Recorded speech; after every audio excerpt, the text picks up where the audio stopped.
What if the silence tearing you apart is actually the sacred catalyst destined to rebuild you? This isn't about chasing, fixing, or decoding her absence. It's about the seismic awakening happening in the quiet. That unbearable stillness you're resisting, it's not a void, it's a forge.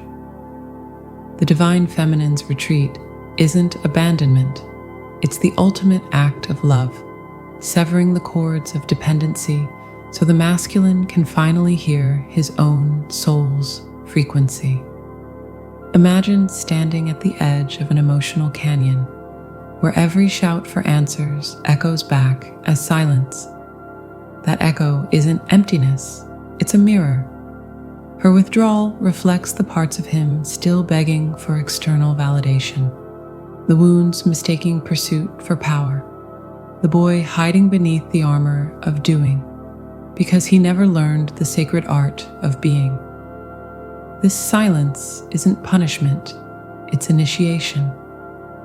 A ruthless, radiant invitation to stop searching for her and start discovering the sovereign strength that exists beyond the need to be needed. The paradox? Her silence speaks louder than any words ever could. It's the cosmic pause button forcing him to confront the addiction to chaos, the terror of stillness, the avoidance of his own unfelt grief. And in that confrontation, when the knight's armor cracks and the hero's script burns, the authentic masculine emerges. Not as a savior, but as a man who's finally learned to stand alone so he can truly stand with her. This is where the path splits.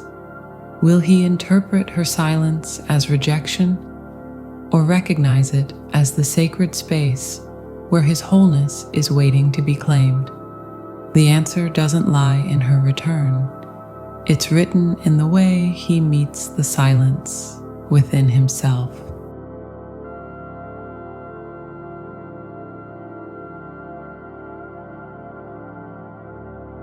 Let's get brutally honest for a second. That silence, the one that feels like a physical vacuum in your chest, like someone reached into your ribcage and ripped out the anchor you didn't even know you were clinging to.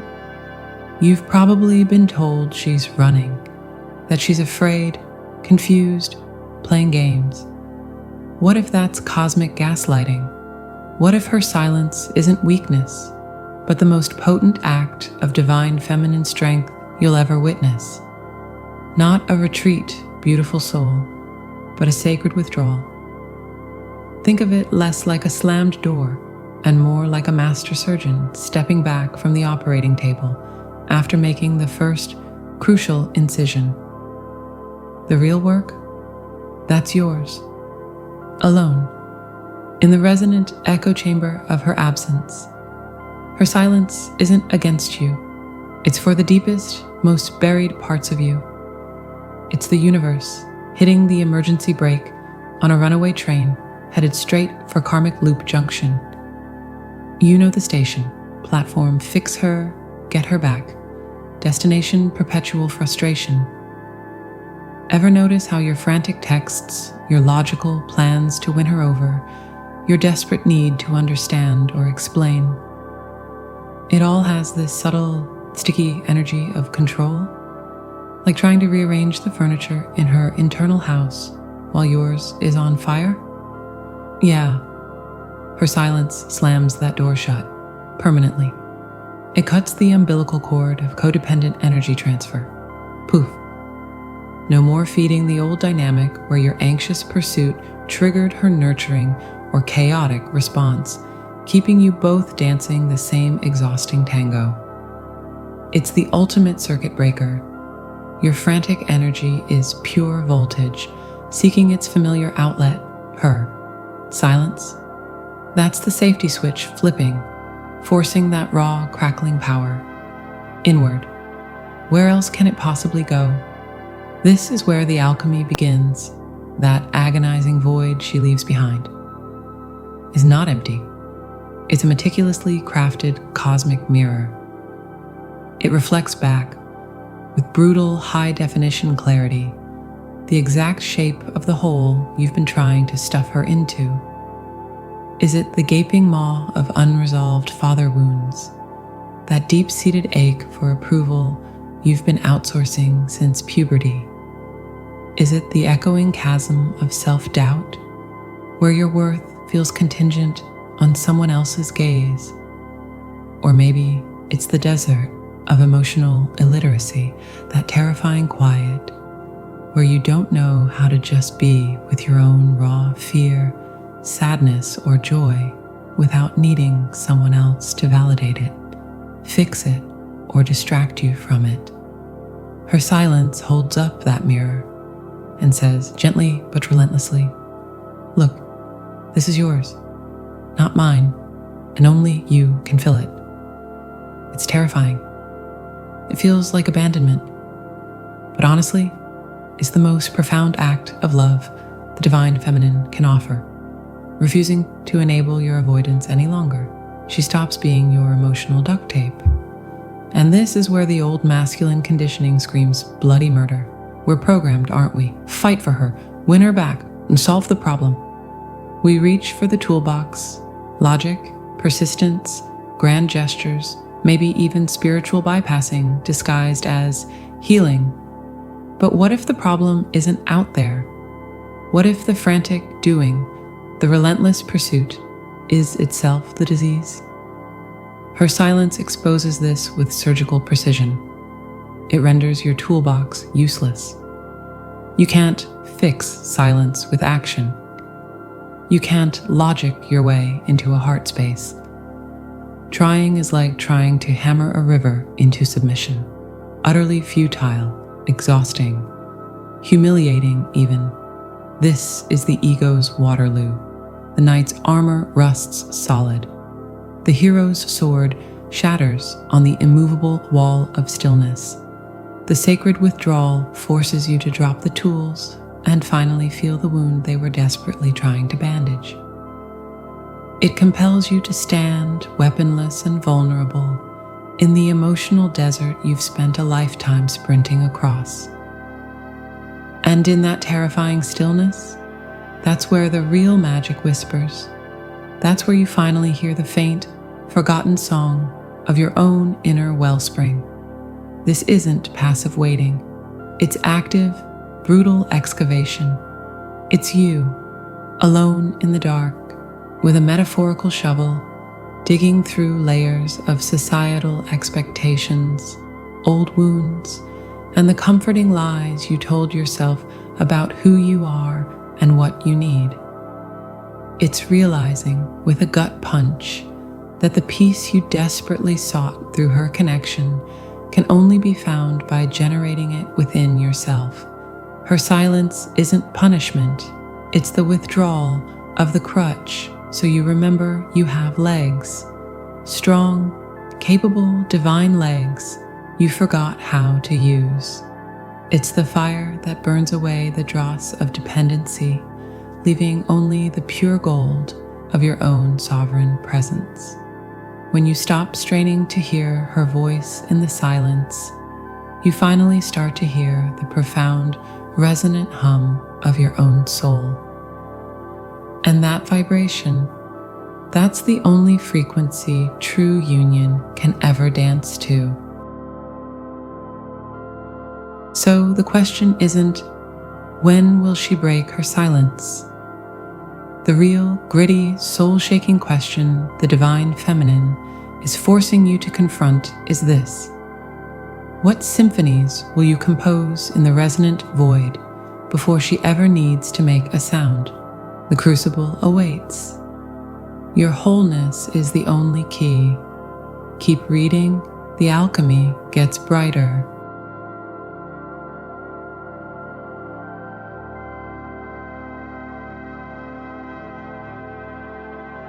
Let's cut through the spiritual glitter for a raw truth bomb, beautiful soul. That deafening silence you're witnessing, the one where he seems frozen, adrift, or frustratingly inactive. It's not a malfunction. It's not weakness. It's the sacred forge firing up. Imagine his entire conditioned masculine operating system, that relentless do-solve, fix-pursue programming, suddenly crashing. Blue screen of the soul. Error 404. External validation not found. Her silence isn't just quiet. It's a cosmic EMP blast hitting the control center of his old identity. And in that stunned, sparking stillness, that's where the authentic masculine is being reforged. Not through more action, but through the terrifying, fertile power of being. You see, we've sold men a bill of goods for centuries. Your worth is in your conquests, your solutions, your relentless forward motion. Show up with flowers, fix the leaky faucet, win the bread, chase the dream. But what happens when the thing he's conditioned to chase vanishes? When the problem isn't a broken pipe, but a profound, echoing absence he can't wrench, negotiate, or logic into submission. Her silence does precisely that. It renders his entire toolkit obsolete. It's like watching a master carpenter walk into a vast, empty desert holding his favorite hammer. The sheer absurdity hits first, then the panic, then the quiet, dawning horror. My tools don't work here. What am I without them? This is the ego's implosion. The heroic persona shatters like cheap pottery. That knight in shining armor, his armor just became a suffocating sarcophagus in this new, still atmosphere. He's stranded in the emotional desert, a landscape his conditioning taught him to sprint across, numb out of or conquer, never to inhabit. To simply be present with the raw, undiluted humidity of uncertainty, the scorching heat of unprocessed grief, the vast, intimidating silence of his own uncharted inner world. It feels less like a desert and more like drowning on dry land. This is the crucible, not of doing, but of enduring, not of fixing, but of feeling. Her silence forces him to stand, utterly exposed, in the center of that desert wind. No distractions, no external problems to solve as a convenient escape hatch from his own inner turmoil. No her to project his unresolved chaos onto, or to rescue him from it. Just him, and the terrifying, buzzing void within. This is where the ancient question rises, not from his mind, but from the very marrow of his soul. If I cannot find peace standing alone in this silence, what stability could I possibly offer in union? It's the gut punch awakening to sovereign responsibility. Not responsibility for her happiness or choices, that old codependent trap, but the radical, unglamorous responsibility for his own inner weather, for generating his own emotional equilibrium, for becoming the source of his own validation, security, and unshakable presence. He realizes, perhaps for the first time with visceral clarity, that union isn't a prize to be won through pursuit or performance. It's a resonance to be magnetically drawn by the sheer gravitational pull of his own embodied wholeness. Her silence is the cosmic anvil. His fragmented self now is the molten ore. The hammer? The relentless, unavoidable pressure of standing still in his own discomfort. Think of it like this. Imagine a powerful river, raging and chaotic, fed by 1,000 storm-swollen tributaries, his fears, his wounds, his need to prove himself. It's impressive, sure, all that noise and motion, but it's also dangerous, unpredictable, eroding its own banks. Her silence is like the drought that slowly, inevitably, forces that river to recede. What's revealed isn't barrenness, but the ancient, solid riverbed hidden beneath the churning surface. That bedrock is his authentic masculine core, the capacity for deep, unwavering stillness, the strength to hold space without needing to fill it, the resilience to feel intense emotion without being swept away or needing to discharge it externally, the quiet authority that comes not from dominance, but from profound inner coherence. This is the death of the boy, the one who sought mommy in his partner, the hero who needed damsels to validate his worth, the controller who mistook fear for strength. Her silence starves those childish archetypes. They wither, and in the space they leave behind. That's where the integrated man takes root, not a perfect man, not a flawless one, but a present one who can finally meet the divine feminine, not from a place of lack or frantic pursuit, but from a grounded, overflowing wellspring of his own cultivated wholeness. So the question hanging in the resonant air isn't, when will he finally do something? It's this: what profound, unshakable stillness is being born within him right now in the very silence that feels like your abandonment?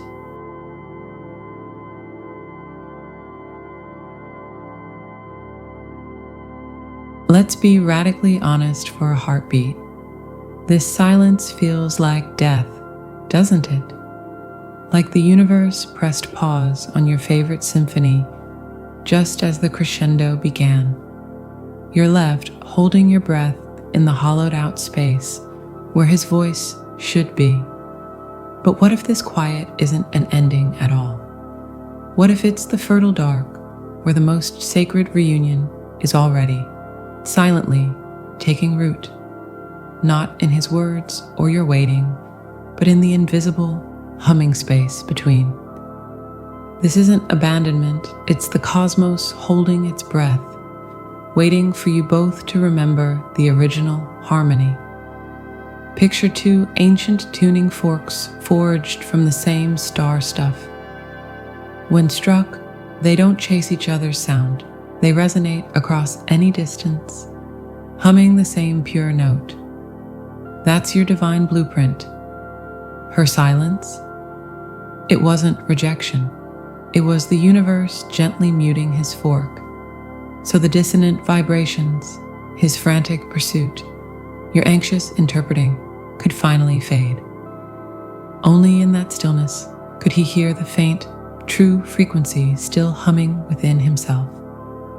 Your quiet wasn't a wall. It was a resonant chamber where his soul's forgotten song could amplify. And you, standing in this aching quiet, you've been doing more than waiting. You've become a living tuning fork.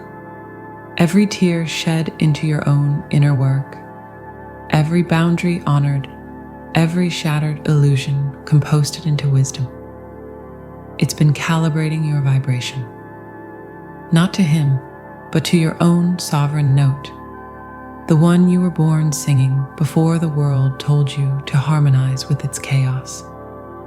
Can you feel it? That subtle hum in your bones when you choose self-respect over obsession? That's your authenticity tuning itself. No grand gestures, no cosmic bargaining, just you choosing wholeness, note by quiet note. So no, this isn't the universe withholding your happy ending. This is it crafting a love that doesn't fit in old containers. A love that doesn't need constant noise to prove it exists. A love that thrives in the spaciousness you've both carved out with your courage. When the silence breaks, and it won't be with the chaotic crash of two desperate souls colliding. It'll be the soft, inevitable click of two planets finding their shared orbit. Effortless, unforced, unhurried. Because what returns isn't the boy who needed saving, but the man who learned to dwell in his own sacred stillness. And what meets him? Not the woman who waited, but the goddess who used the quiet to build her own cathedral.